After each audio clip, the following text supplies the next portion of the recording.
everyone, this is Kiko Vlogs, a Filipino actor based here in Saudi Arabia, and welcome back to my channel. Agad-agad ko muna sa reaction video ang Eurovision Philippines, Eurovision Asia, Eurovision Song Contest, Asia, Philippines. So this is Mapadama, which is Philippine Selection Night performed by JM De La Serna and Mariel Monteriano, composed by Jungle Marcelo and Jeremy. Ay!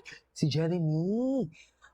Si Jeremy yung kumanta nag-compose ng Unang Kilig, Unang Kilig by Beanie. So I won't say it any longer. I'm really excited to watch this one. Pero wait lang, baka pwede nyo naman ma-check yung comment section. May pin dyan na link. Baka pwede naman kayong i-like nyo yung ng pamangkin ko. As a competitive tito, paki-heart naman po ng picture ng pamangkin ko. Nasa comment section po, pin yung link dyan sa Facebook siya ilalike. Baka naman po. Anyways, without further ado, let's start this reaction video. Gawa natin to. Let's check it out. Ako maging honest ako dito sa totoo lang. Maging honest talaga ako dito, whether it's have or wale, wag sana kayo magtatampo. Siyempre, ayoko naman talaga yung tipong alam mo yung wale siya, pero no, I'm not saying na wale na parang hindi magaling ang JML, okay? It has nothing to do with that. Kasi I am a reactor of Eurovision. So, ilang years na, 5 years na akong gumagawa ng reaction video sa Eurovision. 4 years, if I'm not mistaken. So basically, alam na talaga, kami mga reactor, alam namin talaga kung sino nang mananalo and everything sa vibe ng kanta. Hindi lang kasi vocal prowess ang tinitingnan dyan Hindi lang sa ganda ng boses, kundi ganda ng boses, ganda ng boses, ganda ng kanta, rhythm and beat ng kanta, how they will execute the song, pati yung mga props na gagamitin, yung may shocking factor and everything. Alam mo yon, may mga ganon ang hinahanap ng Eurovision. Eurovision vibe, right? So, I won't take any longer. I'm really excited to watch this. Pero palike naman ako after watching this, Palike naman ako ng picture ng pamangkin ko. Thank you. Ma'am Shauline, thank you so much pala sa pag-send sa GC ninyo. Ngayon ako hingi ng favor sa inyo. Uy, sige na, ngayon lang talaga ba? Charis. So without further ado, let's start this reaction video. Nanumbat nyo? Sa tagal ko talaga na gumagawa ng reaction video talaga sa Gmail. Ngayon lang talaga ako hingi ng pabul sa inyo. Sige na, malakas naman kayo sa voting. Like lang naman yan, heart lang naman yan sa Facebook. Kasi nauubusan yung Shomangkin ko. Pang third place na lang siya. Hindi pwede. As a competitive tito, go. Anyways, without further ado, let's start this.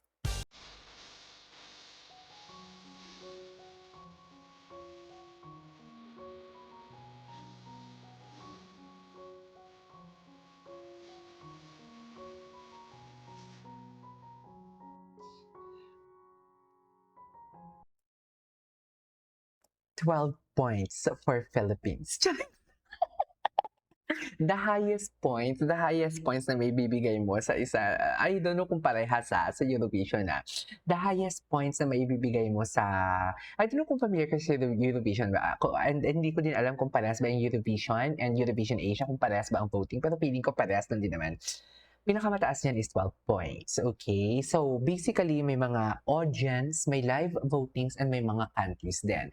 For example, ang magbibigay ng 12 points, for example, ang Philippines, hindi siya pwede magboto ng 12 points. Ang jury ng Philippines hindi pwede magboto for the Philippines itself. Ibang country ang iboboto nila. For example, our 12 points from the Philippines goes to Thailand. Tapos si Thailand naman, our 12 points goes to Bhutan. Si Bhutan naman, our 12 points goes to Indonesia. So something like that.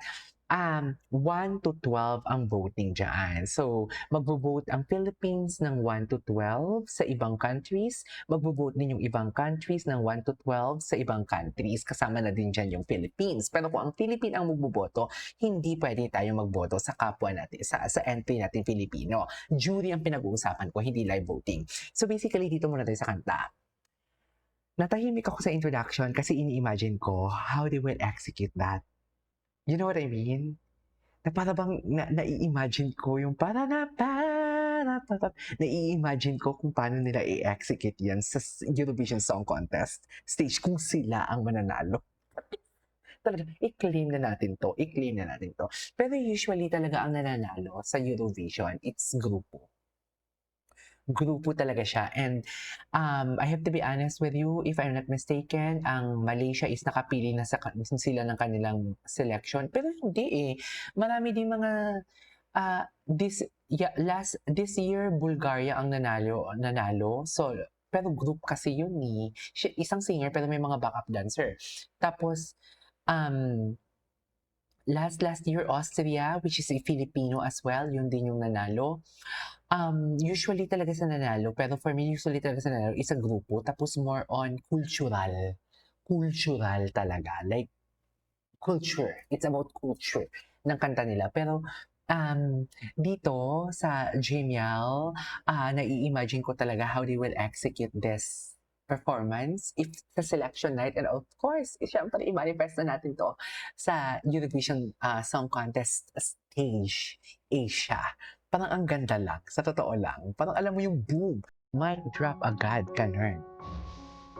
Di ba? Trademark talaga ito ni Jeremy, yung mga ganitong rhythm and beat of the song. Okay.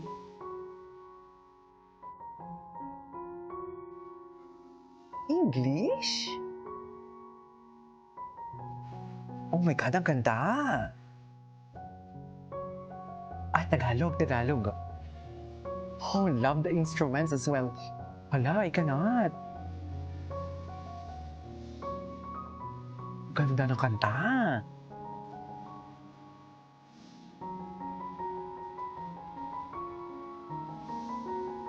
Ganda ng kanta.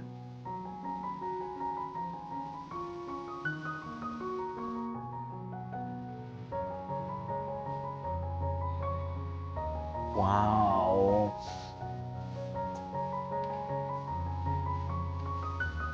Ganda. Eurovision vibe. It's a Eurovision vibe. Ano nga, this is Google. Eurovision vibe siya.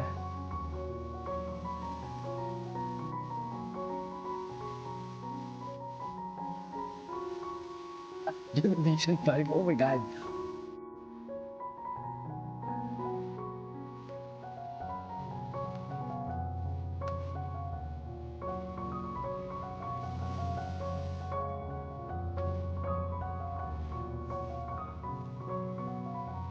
Ganda? Ganda.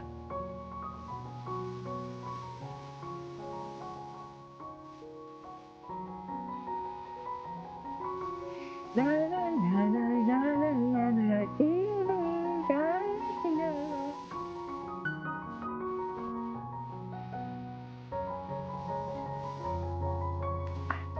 Ganda. Love it.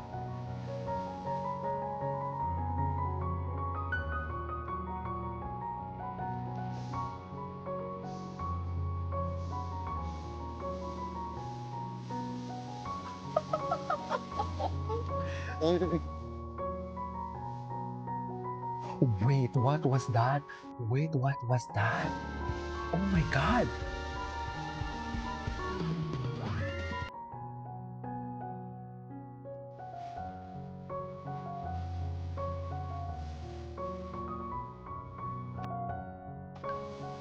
Oh my God, you know what? Kakabasa ko lang ng comment section. One of my favorite singer based in Malaysia as well, Aina Abdul will be the one to represent in Eurovision Song Contest Asia. Siya ang magre-representa. My goodness gracious. Nagawan ko ng reaction video kahapon yung kay Aina Abdul. Dear, ang ganda-ganda. Sa totoo lang.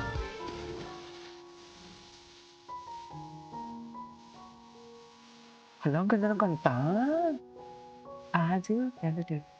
Ganda.